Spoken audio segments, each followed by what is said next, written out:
Hello दोस्तों, UPSC ज्ञानदायिनी YouTube platform में आप सभी का स्वागत है। आज हम लोग पढ़ने वाले हैं भारत का संविधान। और भारत के संविधान में भाग 1 देखेंगे हम लोग, संघ एवं इसका राज्य क्षेत्र। और इससे क्या क्या प्रश्न बन सकते हैं मैं आपको बताऊंगी। और क्या कहते हैं, मैं नेहा आप सभी को यहाँ पर ऑनलाइन प्लेटफॉर्म में स्वागत करती हूँ। और क्या कहते हैं, यहाँ पर हम लोग आज पढ़ेंगे भारत का संविधान कैसे। यहाँ पर ये जो इसका जो संघ एवं इसका राज्य क्षेत्र, इसको लोग जब पढ़ते हैं तो सोचते हैं यहाँ से प्रश्न नहीं बनेंगे या यहाँ से प्रश्न नहीं आते, पर ऐसा बिल्कुल भी नहीं है, क्योंकि यहाँ से अच्छे खासे प्रश्न पूछे जाते हैं। तो जैसा कि मैंने एम लक्ष्मीकांत पहले ही कहा था, एम लक्ष्मीकांत और बेयर एक्ट, और इसके साथ साथ मेरे नोट्स जो मैंने खुद स्वयं बनाए हैं, तो मैं उनके साथ ही बताऊँगी। यहाँ पर मैं लक्ष्मीकांत का ही लेके आई हूँ कि मतलब सिलेबस, कि यहाँ पर मैं लक्ष्मीकांत दिखा सकूँ आपको कि यहाँ से यहाँ पर मैंने सब कुछ मेंशन किया हुआ है कि क्या पढ़ना और क्या छोड़ना। ऐसा नहीं कि मैंने हर एक शब्द को यहाँ पर अंडरलाइन किया, ऐसा कुछ भी नहीं है। तो आप यहाँ पर देख सकते हैं बहुत अच्छे तरीके से। कुछ ही शब्द ऐसे, जैसे इस पेज में 100 शब्द से ज़्यादा शब्द हैं, लेकिन इनमें से मुश्किल से 30 से 40 शब्द ही ऐसे हैं जिनमें अंडरलाइन है। तो इसका मतलब ये महत्वपूर्ण है, इसलिए इसमें अंडरलाइन है। फिर भी मैं कोशिश करूँगी कि मैं इसको अपने तरीके से समझाऊँ। सिर्फ आप ये पढ़ सकते हैं। जब आप ये दोनों चीज़ सुनेंगे और इसे पढ़ेंगे तो अच्छे से आपको समझ में आएगा। यहाँ से अच्छे खासे प्रश्न पूछे जाते हैं। मैं बताऊँगी कैसे प्रश्न यहाँ से पूछे जाते हैं, क्योंकि मैं ये प्रश्न सॉल्व की हूँ। जैसे आप लोग सभी लोग जानते हैं, घटना चक्र, पुनरावलोकन में ये सारे प्रश्न सॉल्व करने को आते हैं। आप लोग एक घटना चक्र का पुनरावलोकन ले सकते हैं संविधान का, और वहाँ से अगर आप कुछ भी नहीं पढ़ना चाह रहे हैं आरओ के लिए, और आपके पास समय नहीं है, तो आप वो पुनरावलोकन हर एक सब्जेक्ट का आता है, उसे आप लेकर घंटे 1 घंटे जितना आप समय दे सके, घंटे 2 घंटे उसमें समय दीजिएगा, उसे सॉल्व करिए। और जो प्रश्न नहीं आ रहा, आप अपने पास रेड पेन रखिएगा, उसमें रेड पेन से टिक करते चलिए कि, या आप गोला लगाते चलिए कि ये प्रश्न मुझे नहीं आया पहली बार में। और फिर आप उसका जो उसमें व्याख्या दिया रहता है उसे पढ़िए, और व्याख्या के साथ उसको पढ़िए। ये नहीं, आप उत्तर देखकर भी उत्तर दे सकते हैं। आप उत्तर छुपाकर, जैसे हम लोग छोटे में करते थे कि एक हाथ से उत्तर छुपा के रखते थे और प्रश्न पढ़ते थे, फिर उत्तर सोचते थे क्या होगा। लेकिन आपको अगर उत्तर नहीं आ रहा तो आप उत्तर देखकर भी उत्तर दे सकते हैं। फिर उसके बाद सोचिए कि ये उत्तर ऐसा, इसका ये उत्तर ही क्यों है। फिर आप उसकी व्याख्या पढ़िएगा, आपको अच्छे से समझ में आएगा। फिर भी आपको नहीं समझ में आ रहा है तो आप मेरी क्लास देख सकते हैं, आपको बेनिफिट मिलेगा। और ऑनलाइन प्लेटफॉर्म में तो बहुत मतलब यहाँ पर चैनल हैं। आप ये तो भंडार ही है ज्ञान का, ऑनलाइन यूट्यूब तो बहुत ही ज़्यादा। पर यहाँ पर मतलब सटीक कौन है, कहाँ पर है। कुछ लोग तो पढ़ा ही रहे हैं, सिर्फ पढ़ा रहे हैं, क्वेश्चन सॉल्व करा रहे हैं। मैं भी यूट्यूब देखती हूँ, मैंने भी देखा है ऐसा, इसलिए मैं बता रही हूँ। पर सब्जेक्ट से क्या आ रहा है क्या नहीं, सब लोग जब पेपर हो जाते हैं सभी यूट्यूबर यही कहते हैं कि मेरा पढ़ाया हुआ आया, मेरा पढ़ाया हुआ आया। मैं ये बिल्कुल दावा नहीं करती हूँ कि मेरा ही पढ़ाया हुआ आया है या मेरा ही पढ़ाया हुआ आएगा, क्योंकि आप पढ़ेंगे तो वो आपका ही होगा। और मैं इस बात के लिए कभी भी नहीं कहूँगी कि मैंने पढ़ाया था, क्योंकि मेहनत आप कर रहे हैं। बस मैं बता रही हूँ कि यहाँ से प्रश्न उठाए जाते हैं। तो आज हम लोग पढ़ते हैं, शुरू करते हैं संघ एवं इसका राज्य क्षेत्र। जैसा कि आप इसे ये भी कह सकते हैं कि राज्यों का संघ। और मैं यहाँ पर कोशिश भी कर रही हूँ कि कोई एक नोटबुक जैसे होती है कि ऑनलाइन लिख के बताया जा सके। मैं प्रयास कर रही हूँ, क्योंकि मुझे इस विषय में बहुत ज़्यादा ज्ञान नहीं था, इसलिए मैं अभी कुछ समझ भी नहीं पा रही हूँ। फिर भी मैं कोशिश कर रही हूँ कि कैसे आपको और बेहतर से बेहतर दिया जा सके, कंटेंट भी, क्वालिटी भी। और जैसे आप लोग कुछ यहाँ पर कहते हैं ना कि शिकायतें तो बहुत हैं कि आपकी आवाज़ स्पष्ट नहीं है, तो जो मेरे जान पहचान या मेरे से परिचित होंगे वो मुझे बहुत बेहतर तरीके से जान रहे होंगे कि मेरी आवाज़ स्पष्ट क्यों नहीं है। तो मैं यहाँ पर आप लोगों को ब्लेम या कुछ कह नहीं रही हूँ, बस बता रही हूँ, क्योंकि थोड़ी सी दिक्कत होने के कारण मैं अभी तक ऐसा खुलकर कभी बोल ही नहीं पाई थी। पर अभी प्रयास कर रही हूँ कि मैं ऐसा कर पाऊँ, और मैं कोशिश भी कर रही हूँ कि ऐसा जल्दी से जल्दी होगा। और मैं बहुत जल्द और सारी जो दिक्कतें हैं आप लोगों के साथ मेरे द्वारा ली गई क्लासों में, वो जल्दी से जल्दी उनका समाधान किया जाए। तो आइए शुरू करते हैं राज्यों का संघ। तो पहले मैं आप लोगों को ये बता दूं कि मैं अपने नोट्स के द्वारा आपको बताती हूँ। आप लोग चाहेंगे तो मैं आप सबको अपने नोट्स भी उपलब्ध कराऊंगी। तो यहाँ पर जैसा कि मैं बता रही हूँ, अनुच्छेद 1, ये राज्यों का संघ भाग 1, अनुच्छेद 1 से लेकर 4 तक दिया गया। अब इसमें कहा गया कि अनुच्छेद 1 में कहा गया कि भारत जो कि इंडिया है, राज्यों का एक यूनियन होगा। इस तरह संविधान में संघ शब्द के स्थान पर यूनियन शब्द का प्रयोग किया गया। जैसे यूनियन, फेडरेशन, दोनों शब्दों का एक ही अर्थ है, संघ। पर हम जैसे अमेरिका का संविधान है तो वहाँ पर फेडरेशन शब्द का प्रयोग किया जाता है या किया गया है, लेकिन अपने भारत के संविधान में यूनियन शब्द का प्रयोग किया गया है। ऐसा क्यों है मैं आपको समझाती हूँ। क्योंकि फेडरेशन शब्द का अर्थ ये है कि जैसे मतलब जैसे केंद्र से राज्य अलग हो सकते हैं, ये वहाँ पर फेडरेशन शब्द का प्रयोग किया। लेकिन अपने भारत में या भारत से कोई राज्य अलग नहीं किया जा सकता है। जैसे हम अब मान लें कि इतने समय सिक्किम है, तो सिक्किम भारत का राज्य है, तो इसे अलग नहीं, भारत अलग नहीं किया जा सकता है भारत से, या सिक्किम भारत से अलग नहीं हो सकता, क्योंकि यहाँ पर शब्द है यूनियन, जो भारत या राज्यों का संघ होगा, भारत या संघ राज्यों का संघ होगा।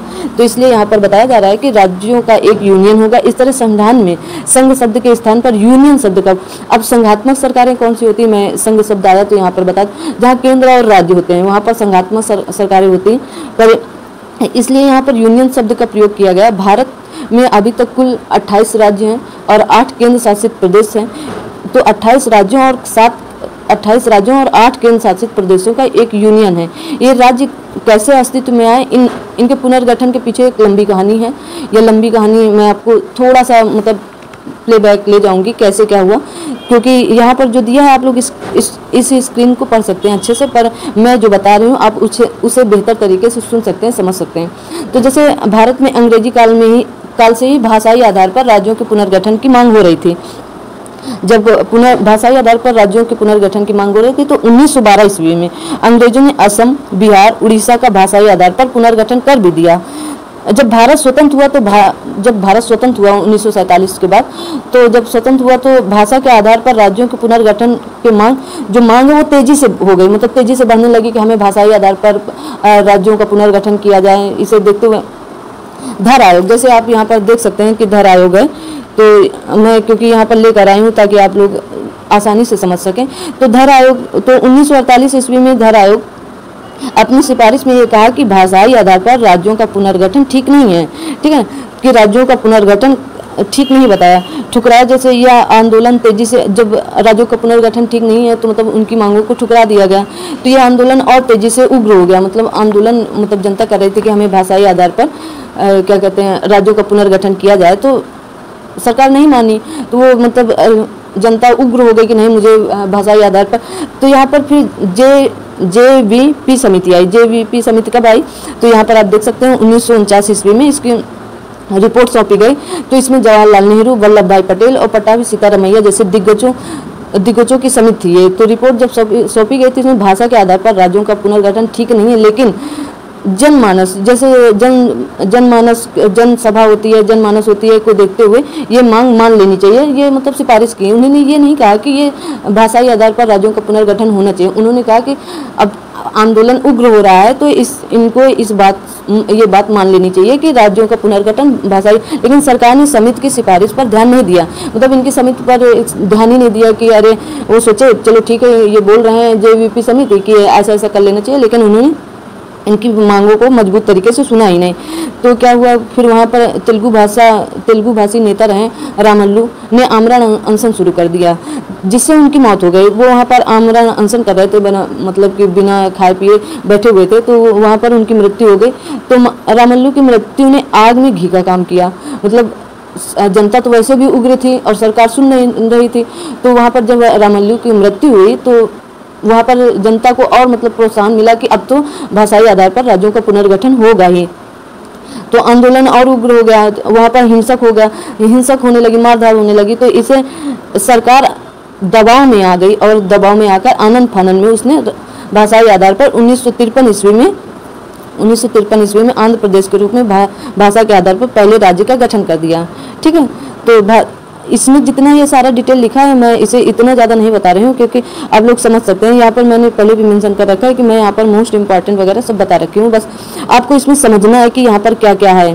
ठीक है, फिर क्या कहते हैं पुनर्गठन, तो फिर उसके बाद राज्य पुनर्गठन आयोग 1953 का गठन किया गया। ये 3 सदस्यीय ये यहाँ पर 3 सदस्यीय आप देख सकते हैं। ये फजल आयोग आंध्र प्रदेश के निर्माण से अन्य क्षेत्रों से भी भाषा के आधार पर राज्य बनने की मांग उठने लगी। इसके कारण भारत सरकार को 1953 में एक 3 सदस्यीय राज्य पुनर्गठन आयोग या क्योंकि वहाँ पर उसकी अध्यक्षता फजल अली किए रहे तो उसे फजल अली आयोग भी कहा जाता है। ठीक है, तो फजल अली की अध्यक्षता में गठित करने के लिए विवश होना पड़ा। इसके अन्य 2 सदस्य थे, तो KM पर्रिकर रहे और HN कुंजारू रहे। ठीक है, इसने अपनी रिपोर्ट 1955 में पेश की और इस बात को व्यापक रूप से स्वीकार किया कि राज्यों के पुनर्गठन में भाषा को मुख्य आधार बनाया जाना चाहिए, लेकिन इसने एक राज्य एक भाषा के सिद्धांत को अस्वीकार कर दिया। इस ठीक है, तो यहीं तक आप याद करें कि अस्वीकार कर दिया गए। फिर यहाँ पर आगे आप देख सकते हैं कि राज्यों का पुनर्गठन। फिर फजल आयोग ने अपनी रिपोर्ट में ये भी कहा कि सिफारिश की कि भाषाई आधार पर राज्यों की मांग ठुकराते हुए कहा कि राज्यों के पुनर्गठन का आधार देश की एकता, अखंडता और प्रशासनिक सुविधा होनी चाहिए। मतलब जैसे वर्तमान में बीच में ये भी हो गया था, वर्तमान में ABCD के रूप में राज्यों का जो वर्गीकरण है उसे समाप्त किया जाए और इसके स्थान पर 16 नए राज्यों और 3 केंद्र शासित प्रदेश बनाए जाए। जैसे यहाँ पर देख सकते हैं, ये लिखा है, क्योंकि मैं इसी से नोट्स बनाई हूँ पर अपनी भाषा में बनाई हूँ। तो ये लिखा है कि यहाँ पर 4 प्रकार के, मतलब ये 4 बड़े कारकों की पहचान की गई। देश की एकता एवं सुरक्षा की अनुरक्षण का एवं संरक्षण। तो जैसे मैंने बताया कि भाषाई व सांस्कृतिक एकरूपता, वित्तीय, आर्थिक एवं प्रशासनिक तर्क। मतलब कि 16 राज्य इसलिए बनाए गए ताकि हमें प्रशासन करने में, जैसे अब केंद्र सरकार होती और राज्य सरकारें ना होती तो कितना संभालती। सब जगह जा के तो अपने देश के PM तो हर राज्य में जा के हर समस्या को तो सुन नहीं सकते थे। इसलिए राज्यों का मतलब राज्य हुए, वहाँ पर अलग से सरकारें बनी। तो इसलिए यहाँ पर ये बताया जाता है कि ABCD के रूप में राज्यों का वर्गीकरण है उसे समाप्त किया जाए और इसके स्थान पर 16 नए राज्यों और 3 केंद्र शासित प्रदेश बनाए जाएं। यहाँ पर आप देख सकते हैं कि यहाँ पर लिखा है 16 नए राज्यों और 3 केंद्र शासित प्रदेश क्षेत्रों का निर्माण किया जाए। तो यहाँ पर फिर उसके बाद सरकार ने कुछ संशोधन के साथ फजल अली आयोग की सिफारिशें मान ली। इन्हीं सिफारिशों के आधार पर संसद ने राज्य पुनर्गठन अधिनियम 1956 पारित किया।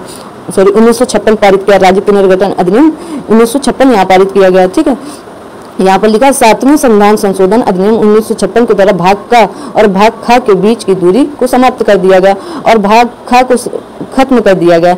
इनमें से कुछ को पड़ोसी राज्यों के साथ मिला दिया गया तथा कुछ को संघ शासित क्षेत्रों के तौर पर पुनः स्थापित किया गया है। फिर उसके बाद जब इतना सब कुछ हो गया तो उसके बाद 1 नवंबर 1956 को 14 राज्यों और 6 केंद्र शासित प्रदेशों का एक साथ पुनर्गठन किया गया। ठीक है, तो अब यहाँ पर देख सकते हैं 1956 में भारतीय क्षेत्र कौन कौन से, तो 14 राज्य कौन कौन से थे, तो आंध्र प्रदेश, असम, बिहार, बम्बई, जम्मू कश्मीर, केरल, मध्य प्रदेश, मद्रास, मैसूर, उड़ीसा, पंजाब, राजस्थान, उत्तर प्रदेश, पश्चिम बंगाल। और संघ शासित प्रदेश कौन से रहे, तो अंडमान एवं निकोबार द्वीप समूह, दिल्ली, हिमाचल प्रदेश, यहाँ पर जो लक्षद्वीप है तो ये लक्षद्वीप अमीनी द्वीप रहा, द्वीप समूह, मणिपुर, त्रिपुरा। अब जो यह त्रिपुरा है, जैसे मणिपुर है, तो ये सब पहले केंद्र शासित प्रदेश में आते थे, अब वर्तमान में ये राज्य में है।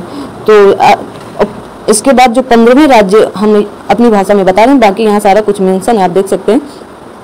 तो 1956 तो जब 15वें राज्य के रूप में गुजरात को शामिल किया। 14 राज्य तो पहले थे, फिर 15वें राज्य के रूप में गुजरात को शामिल किया गया। इसके बाद क्रमशः नागालैंड आया और फिर हरियाणा, मेघालय और हिमाचल प्रदेश का गठन किया गया है। ठीक है, क्योंकि हिमाचल प्रदेश यहाँ पर नहीं रहा, क्योंकि ये देखो हिमाचल प्रदेश यहाँ पर संघ शासित प्रदेश रहा, तो उसको राज्य बनाया गया। फिर यहाँ पर देखिए 1974 में 35वें संविधान संशोधन के अंतर्गत सिक्किम को सह राज्य का दर्जा दिया गया, क्योंकि इसे पूर्ण राज्य अगले साल दिया। 1975 में 36वें संविधान संशोधन के अंतर्गत उसे पूर्ण राज्य बना दिया या पूर्ण राज्य का दर्जा दिया गया था। यहाँ पर देखो लिखा है गुजरात, ये लिखा है गुजरात भारतीय संघ का 15वां राज्य बना था। ठीक है, और आगे चल के यहाँ पर हम बताते हैं 1986 में मिजोरम और अरुणाचल प्रदेश का गठन हुआ। तो ये यहाँ पर आप देख सकते हैं तो कि अरुणाचल प्रदेश नहीं रहा, फिर अरुणाचल प्रदेश और मिजोरम भी यहाँ पर देखिए नहीं है, तो मिजोरम और अरुणाचल प्रदेश का गठन हुआ। 1987 ईस्वी में गोवा का गठन हुआ। 2000 में छत्तीसगढ़, उत्तराखंड और झारखंड। उत्तराखंड अपने उत्तर प्रदेश से कटकर बना हुआ है, झारखंड आप लोग बताइए किससे, और छत्तीसगढ़ किससे कटकर बना हुआ है। आंध्र प्रदेश 2014 में आंध्र प्रदेश को काटकर तेलंगाना राज्य का गठन किया गया है, जैसा कि आप इसमें देख सकते हैं। और फिर ये सारे राज्य कौन से अनुच्छेद में बने, अनुच्छेद 2 में बनते हैं। ठीक है, तो अनुच्छेद 2 में बने। देखिए ये यहाँ पर मेंशन है सिक्किम 1947 तक सिक्किम भारत का एक शाही राज्य था, जहां चोंग्याल का शासन था। 1947 में ब्रिटिश शासन के समाप्त होने पर सिक्किम को भारत द्वारा रक्षित किया गया। भारत सरकार ने इसके रक्षा, विदेश मंत्रालय या विदेश मामले एवं संचार उत्तरदायित्व लिया। 1974 में सिक्किम ने भारत के प्रति अपनी इच्छा दर्शाई, तदनुसार संसद द्वारा, क्योंकि ये संसद को ही अधिकार है कि मतलब राज्य को भारत में मिलाना, उसके नए राज्यों का पुनर्गठन करना, मैं अभी अनुच्छेद 3 बताऊंगी तो वहाँ पर मेंशन है, सारा कुछ बताती हूँ। 75वें संविधान संशोधन 1974 लागू किया। इसके तहत एक सिक्किम को एक संबंध राज्य का दर्जा दिया गया, ठीक है। और ये 36वें संविधान संशोधन 1975 के प्रभावी सिक्किम को पूर्ण राज्य का दर्जा दिया गया। ये भारत का 22वां राज्य बन गया था। वर्तमान में 28 राज्य हैं, ठीक है। तो अब देखते हैं यहाँ पर क्या होता है। अनुच्छेद 3, ये अनुच्छेद नामों में परिवर्तन या कुछ भी, जैसे नए राज्यों के गठन की प्रक्रिया अनुच्छेद 3 में है। राज्यों के नामों, सीमाओं में परिवर्तन और नए राज्यों के गठन की प्रक्रिया एक है। इसके लिए राष्ट्रपति की पूर्व अनुमति से संसद की किसी सदन में विधेयक लाया जाता है। दोनों सदन इस विधेयक को साधारण बहुमत से पारित कर देते हैं। इससे विधेयक पर राष्ट्रपति की अनुमति मिल जाने के बाद राज्य के नाम या सीमा में परिवर्तन हो जाता है या नए राज्य का गठन हो जाता है। यहाँ ये स्मरण रहे कि राष्ट्रपति अपनी पूर्ण अनुमति देने से पहले प्रभावित होने वाले राज्यों से विचार विमर्श करता है। जैसे अब तेलंगाना राज्य बना तो आंध्र प्रदेश से पहले विचार विमर्श किया कि कैसे हम तेलंगाना राज्य का गठन, नए राज्य का गठन करना चाह रहे हैं, तो आप सहमत। लेकिन यदि राज्य असहमत होते हैं तो भी राष्ट्रपति के ऊपर कोई फर्क नहीं पड़ता है। ऐसे में ये औपचारिकता मात्र होता है कि हम आपसे पूछ रहे हैं, आप बताएं या ना बताएं, ये आपकी जिम्मेदारी है। अगर आप हाँ बोलते हैं तो अच्छी बात है, नहीं बोलते हैं तब भी हमको तेलंगाना राज्य का गठन करना है तो करना है, बस। तो यहाँ मतलब राज्य जैसे सरकार या उस राज्य सरकार की सिर्फ औपचारिकता मात्र रहती है कि हम पूछे हैं और हमने अपना दायित्व निभाया, अब आप अपना दायित्व निभाएं। इस जो संघ एवं इसका राज्य क्षेत्र, इसमें इतना ही मोस्ट इम्पॉर्टेंट है। बाकी मैंने आपको ये मेंशन किया है कि आंध्र प्रदेश राज्य अधिनियम 1953 ने भारत में भाषाई आधार पर पहले राज्य का निर्माण है, ठीक है। तो आंध्र प्रदेश, जिसमें मद्रास राज्य, तमिलनाडु के तेलुगु भाषी क्षेत्र शामिल किए गए हैं। अब आप इसे देख सकते हैं यहाँ पर जो ये हैं। अब इतने वर्तमान समय में 29 राज्य न होकर 28 राज्य हैं और 7 संघ शासित प्रदेश न होकर 8 संघ शासित प्रदेश हैं। तो आप इन्हें याद कर सकते हैं। तो अब इसमें आप सोचेंगे कि 29 राज्य हैं, अब आप 28 बता रहे हैं तो कैसे। तो आंध्र प्रदेश है, अरुणाचल प्रदेश है, असम है, बिहार है, छत्तीसगढ़ है, गोवा है, गुजरात है, हरियाणा है, हिमाचल प्रदेश है, जम्मू कश्मीर अब नहीं रहा क्योंकि ये संघ शासित प्रदेश बन गया है, झारखंड है, कर्नाटक है, केरल है, मध्य प्रदेश है, महाराष्ट्र है, मणिपुर है, मेघालय है, मिजोरम है, नागालैंड है, उड़ीसा, पंजाब, राजस्थान, सिक्किम, तमिलनाडु, तेलंगाना, त्रिपुरा, उत्तराखंड, उत्तर प्रदेश, पश्चिम बंगाल। इधर अंडमान एवं निकोबार द्वीप समूह 1 हो गया और चंडीगढ़ 2 हो गया। दमन एवं नागर हवेली और दमन एवं द्वीप ये दोनों मिलकर 1 हो गए। दिल्ली हो गई, लक्षद्वीप हो गए, पुदुचेरी हो गया और जम्मू कश्मीर हो गया और लद्दाख हो गया। तो यहाँ पर ये 8 हैं, संघ शासित प्रदेश 8 हैं और राज्य 28 हैं, ठीक है। तो अब आप इसे जो मैंने बताया यहाँ पर वो मोस्ट इम्पॉर्टेंट है। जैसे यहाँ पर मैं आपको बता देती हूँ थोड़ा सा कि यहाँ मोस्ट इम्पॉर्टेंट क्या क्या है, बस उतना ही पढ़िएगा। जैसे यहाँ पर आप ये याद कर सकते हैं, कहाँ गया, धर आयोग कब आई रही समिति, जेबीपी समिति कब आई रही, फजल अली आयोग कब आया रहा, ये जरूर याद रखिएगा क्योंकि मिलान करने के लिए पूछ सकता है कि फजल अली आयोग कब आया। तो अब आप कहेंगे कि फजल अली आयोग कब आया, तो आप जैसे धर आयोग यहाँ से एक एक करके याद करिए कि धर आयोग, तो धर आयोग तो 1948 में धर आयोग का गठन हुआ, 1949 में जेबीपी समिति का गठन हुआ और 1953 में ये फजल अली आयोग आया रहा और राज्य पुनर्गठन आयोग भी 1956 ईस्वी में आया रहा। यहाँ पर है राज्य पुनर्गठन आयोग, ये 4 हैं और ये 4 मिलाने के लिए आते हैं। तो आप लोग याद कर सकते हैं, कैसे याद करते हैं, कहीं सादा पेज दिखे तो मैं लिखूँ थोड़ा सा। हाँ, यहाँ पर आप लोग बताना क्योंकि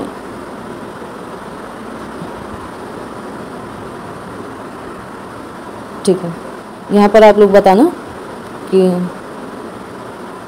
धर आयोग, तो जैसे ये धर आयोग है, अब आगे आप आयोग समझ लेना। ये जेबीपी समिति है, ये क्या कहते हैं फजल अली है, ये राज्य पुनर्गठन आयोग है,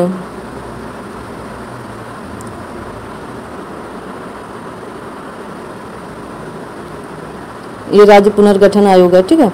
तो ये कब कब किस सन में बनी, तो धर आयोग आपका 1948 ईस्वी में बना, जेबीपी 1949 ईस्वी में बना, ठीक है। फजल अली 1953 में रिपोर्ट 1953 में बना था और 1955 में इसकी रिपोर्ट सौंपी गई थी। ठीक है, राज्य पुनर्गठन आयोग जरूर याद रखिएगा क्योंकि ये प्रश्न कई बार पूछा जा चुका है। तो ये 1956 में बना रहा। तो अब हम तो ऐसे बता दिए, अब आपको ऐसे नहीं आएगा क्योंकि आपको आएगा कि मिलान करिए। तो जैसे यहाँ पर आ गया 1956, यहाँ पर आ गया 1953, यहाँ पे आ गया 1948, यहाँ पे आ गया 1949।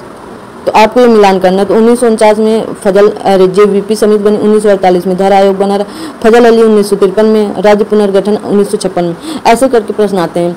जैसे आरओ का एग्जाम है तो आरओ में हमेशा मिलान करने के लिए याद, आपसे एक प्रश्न नहीं पूछेगा कि धारा आयोग का गठन कब हुआ था, बिल्कुल नहीं पूछता। अब तो बस मिलाने के लिए ही आता है, मिलान करिए। तो आप लोग इसे ऐसे भी याद कर सकते हैं। आइए कुछ राज्यों को हम याद करवा देते हैं कि जैसे हम यहाँ पर आपको बताते हैं कि प्रमुख रियासत या भारत में विलय कैसे हुए। तो जम्मू कश्मीर जो रहा तो ये कैसे विलय हुआ, तो जम्मू कश्मीर को हम जैसे लिख लेते हैं यहाँ पर जम्मू कश्मीर। तो ये क्या कहते हैं, विलय पत्र द्वारा। इसमें विलय पत्र आया रहा है कि भाई हमें युद्ध हुआ पाकिस्तान और जम्मू कश्मीर में, मतलब पाकिस्तान चढ़ाई कर दिया। तो वहाँ से वहाँ के राजा जो रहे तो जवाहरलाल नेहरू से कहें कि हमें भारत में विलय कर लीजिए या हमें सुरक्षा दीजिए। तब यहाँ से जवाहरलाल नेहरू ने उन्हें विलय पत्र में सिग्नेचर करवाया और विलय कर लिया। फिर आता है जैसे हैदराबाद कैसे विलय हुआ। तो यहाँ पर हैदराबाद, तो हैदराबाद का विलय कैसे हुआ, तो हैदराबाद का शुरू किया गया था ऑपरेशन पोलो। तो ये ऑपरेशन पोलो के द्वारा इसे भारत में मिलाया गया था। जो हैदराबाद को ऑपरेशन पोलो के द्वारा भारत में मिलाया गया था। जैसे कि हम यहाँ पर एक चीज़ और मेंशन करना चाहेंगे कि जब राज्य पुनर्गठन आयोग की मांग हो रही थी तो वहाँ पर जब फजल अली आयोग की ये क्या कहते हैं बैठक हुई, तो वहाँ पर जो फजल जी रहे तो वो यहाँ पर मेंशन नहीं है कहीं पर, इसलिए मैं बता रही हूँ कि वो ये कह रहे थे कि अगर जो ABCD के तौर पर ये मतलब हटाने की बात कही गई थी कि इस तरह के राज्यों का गठन ना हो। तो उन्होंने ABCD में रखे राज्यों को बताया था कि ABCD में कौन कौन से राज्य हैं। देखिए यहाँ पर बताया गया था असम A में है और असम ये 9 राज्य, ये कभी कभी पूछ लेता है कि ABCD में कौन कितने राज्य कहाँ थे। तो A में जैसे काखा गाघा में मतलब कहा गया था, या आप ABCD याद रख सकते हैं। तो भाग का में राज्य रहे 9 राज्य रहे, भाग खा में राज्य 9 रहे, भाग गा में राज्य 10 रहे, लेकिन भाग जो घा रहा या डी रहा तो वहाँ पर सिर्फ और सिर्फ एक राज्य रहा। कौन सा रहा, अंडमान और निकोबार द्वीप समूह रहा। ठीक है, तो आज के लिए हम लोग यहीं तक रखते हैं और मैं पूरी कोशिश की हूँ कि आप लोगों को बहुत अच्छे से समझ में आए, और जो भी ना समझ में आए तो आप यहाँ बताना। और जैसे कुछ चीज़ें नहीं समझ में आई कि मतलब ये बात तो आप बताई ही नहीं, मोस्ट इम्पॉर्टेंट थी या ये छूट गया, तो आप उसे हमें बताइएगा, हम आपको ज़रूर बताएंगे कि क्या छूटा है और क्या नहीं छूटा है। ठीक है, तो आप परेशान मत होना क्योंकि मैं अभी इसके प्रश्न भी करवाऊँगी। हो सकता है शाम को मैं इसके प्रश्न करवाऊँ या आप लोग पढ़ के आना। मैं इसके कल मैंने आपसे बोला है कि कल मैं संडे है तो मैं लाइव क्लास भी लूँगी। लाइव क्लास का मतलब कि मैं क्लास नहीं लूँगी, मतलब मैं आऊँगी, आप लोगों से बातचीत करूँगी कि आप लोग कौन सा एग्ज़ाम देना चाह रहे हैं, कौन से एग्ज़ाम के लिए पढ़ना चाह रहे हैं। तो आप लोग कल 11 बजे ज़रूर जुड़िएगा, लाइव ज़रूर जुड़िएगा, तो मेरा भी हौसला बढ़ता रहेगा और मुझे भी अच्छा लगेगा कि हाँ मेरा बताया हुआ समझ में आ रहा है आप लोगों को। तो आज की क्लास यहीं तक रखते हैं। आप लोगों को बहुत बहुत धन्यवाद। और UPSC ज्ञानदायिनी में आप लोग इसे आगे बढ़ाइए और स्वागत भी है। आप लोग शेयर भी करते रहिए UPSC ज्ञानदायिनी को, और अच्छा लगे तो कमेंट जरूर कर दिया करिए। मैं कोशिश पूरी यही करती हूँ कि आप लोगों को पसंद आए चीज़ें, और मैं कंटेंट और बेहतर से बेहतर करने का प्रयास कर रही हूँ ताकि आप लोगों को जितना अच्छा कंटेंट मैं पहुँचाऊँगी आप लोग उतना ही पसंद करेंगे। ये बात मैं समझ रही हूँ, पर समझ भी रही हूँ, बता भी रही हूँ और करने का प्रयास भी कर रही हूँ। और जल्द से जल्द और अच्छे कंटेंट लेकर मैं आऊँगी, और कुछ दिन में मैं प्रश्न और उत्तर की श्रृंखला भी लेकर आऊँगी ताकि आप लोग जो लोग घर में रहकर थोड़ा सा व्यस्त हैं और मुझे एक भी पॉजिटिविटी, अगर मेरे नोट्स से या मेरे पढ़ाए हुए नोट्स से किसी एक भी व्यक्ति को लाभ मिल रहा है तो मेरे लिए वो पॉजिटिविटी ही है। तो इसलिए मैं कुछ लोगों को ध्यान में रखते हुए मैं प्रश्न श्रृंखला जरूर लाऊंगी, और हो सकता है मैं दिन में 2 वीडियो डालने लगूं या दिन में 2 बार आने लगूं ऑनलाइन। अगर मुझे ऑनलाइन आने का प्रोसेस जल्द मिलता है तो मैं जल्द से जल्द ऑनलाइन आऊँगी, पर मैं कल सुबह ज़रूर से ज़रूर ऑनलाइन 11 बजे आऊँगी। आप लोग ज़रूर से ज़रूर जुड़िए और आप लोग पूरा वीडियो देखा करिए लास्ट तक, क्योंकि आप पढ़ेंगे कुछ ना कुछ तो नया सीखने को मिलेगा, या कुछ नया नहीं तो कुछ तो ज्ञान आएगा ही। तो बेहतर है आप अपने जीवन को और बेहतर बना सकते हैं। तो आज की वाणी यहीं तक और आज की क्लास भी यहीं तक। अच्छा लगे तो शेयर करना, सब्सक्राइब करना, लाइक करना, कमेंट करना। Thank you so much. आपका दिन शुभ हो। धन्यवाद।